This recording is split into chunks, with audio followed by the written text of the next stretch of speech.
If putting out banger albums was a crime, the prison system would be overrun by punk bands in just 2024 alone.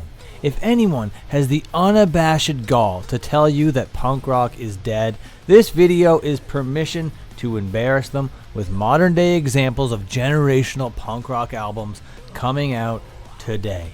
Hardcore, emo, oi, pop punk. It's all here and it's all top of the class. My name is Dan Frampton. Thank you so much for kicking back with me here today. Before we get going, like the video to get it boosted, subscribe if it's your first time here, and let's throw some bands in jail for making good music. The first album I want to mention is The Runs by the band Scooped Up. If you long for immature, snot-nosed pop punk, this thing might be right up your alley. It's called The Runs, so you definitely know what you're getting yourself into. And they nail it. The baseball-themed album art gives the title kind of a double meaning, which I really like. We love pop punk with a double entendre. Scooped Up are staunchly DIY, down to the very last drop, and their ridiculous social media videos go wildly underappreciated. The biggest thing you can do to increase your audience of your independent band is brainstorming. Always be thinking of new ideas. Let's head on over to Spotify and let's look up Scooped Up. Let's play their album a bunch of times on repeat while we brainstorm ways on how to increase our audience for our independent band. These dudes have a great sense of humor, crazy work ethic, and put on densely populated local shows. They're like Lex Luger in 1995. They're the total package. I'm hyped for them, and I actually think they're criminally underrated. Spread 'em, boys. And now for something completely more emo. Frat Mouse are back with a full length called Flea House. In 2020, these boys blew my mind with their first album called Rat Pack. Their debut record might be my pick for the most underrated album of all time. Truman Sinclair is a virtuoso, a prodigy songwriter if I have ever heard one. I know it sounds like I'm being dramatic here, but it simply cannot be understated. His ability to transport the listener to very specific moments to make them relatable is astounding. And what makes it even more impressive is that he uses what would otherwise be seen as standard emo tropes and makes them feel real.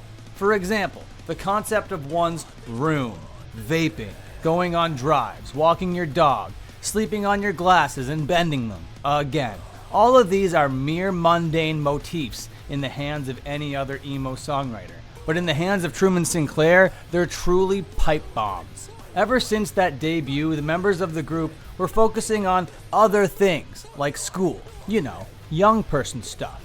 Truman stayed creative and relatively active during this time, but the new album, dude, it feels like a return to form. This is the Frat Mouse I fell in love with. Improvements were made all around.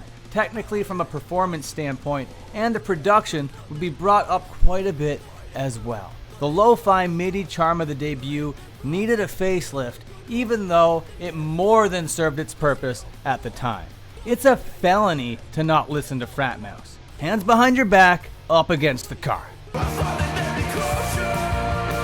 I made a whole video about the new Alkaline trio record, Blood, Hair, and Eyeballs, so I won't go too hard right now. In my opinion, this is the trio's best work to date. The writing and production are creative, well thought out, and crafted with precision and excellence. Matt Skiba is focused, inspired, and driven on this one, and his passion bleeds through every pore on the album. Big fan.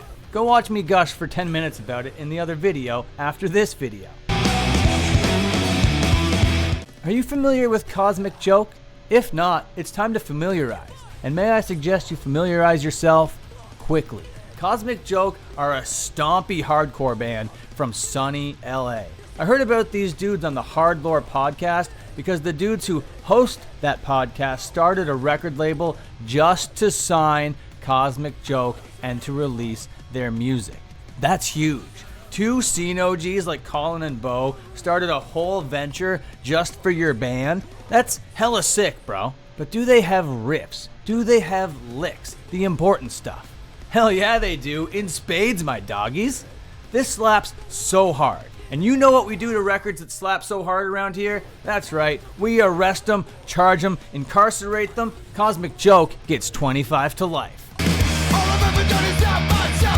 Another band returning to form this year is Neck Deep, as they return to their straight-up pop-punk roots on their new self-titled album. Their 2015 album, Life's Not Out to Get You, is their definitive release according to most fans, and this is the closest that the band has gotten to recapturing the magic of that album. This new album is tight, melodic, and full of earworm hooks, bro. These songs are introspective and heavily relatable to the generations who grew up on old Green Day and Blink-182. Pop punk is not normally at its best when it's quote-unquote mature, but this record manages to break that conception.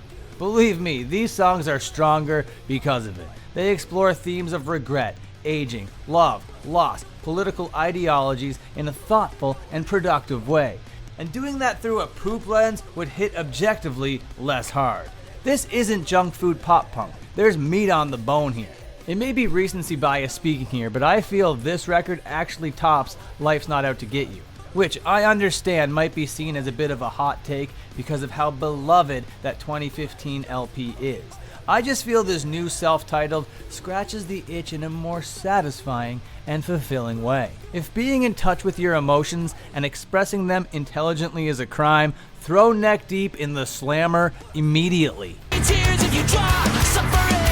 Another band doing hard time with Neck Deep is going to be my favorite Ramones core band, Mean Jeans. Now let me tell you something, Mean Gene. Their last album was called Gigantic Psych, and it came out in 2019, and I blasted the hell out of it, brother. It was my vitamins. It was my prayers, dude. And 5 years later, it's about time we get more work from Fat Wreck's best band, brother. Their full length is unironically called Blasted, which will be both unironically and ironically blasted from my speakers all year long, brother. This is Ramones core at its most Ramonesy. It's a surfy, boppy, catchy, hooky good time. They're not shy about the fact that they wear their influences on their sleeves. Not only do they sound exactly like the Ramones, but they have lines in their lyrics where they mention listening to other Ramones core bands. Slap them with cuffs and throw them back in the paddy wagon. Moving on, we're going to be talking about a Pure Noise band. I never thought I would praise a Pure Noise signing so heavily. It is actually surprising because Pure Noise doesn't normally put out records that sound like What a Fucking Nightmare by The Chisel. Punk rock is back, baby. Before I even pressed play on this bad boy, I knew I was going to love it. The title, the artwork, the song titles and lengths. This is the most Dan Frampton pilled music I have ever seen, and the moment I pressed play, the prophecy began to unfold itself in front of my ears. We're talking London, England. We're talking Oi. We're talking chain punk. We're talking working class, boot wearing, shit stomping motherfucking punk rock, bro. This is meat and potatoes. Well, actually, more specifically, it's bangers and mash. What a Fucking Nightmare has a sense of urgency I have only ever seen in high-pressure, fast-moving restaurant kitchen type scenarios. This record has places to be and people to beat up. And you, the listener, you're just in the way. The Chisel are like a line drive down center. Fast and direct. And if you're not ready for it, it's gonna knock you out. They take all the tradition of punk rock in this style and bring it into the modern day. Not by reinventing anything, but just by simply making it a bit faster and a bit more ruthless. They understood the assignment. Once you throw the Chisel in the slammer with these other bands, they will quickly become the big dog in the yard. The big dog! Okay, bye.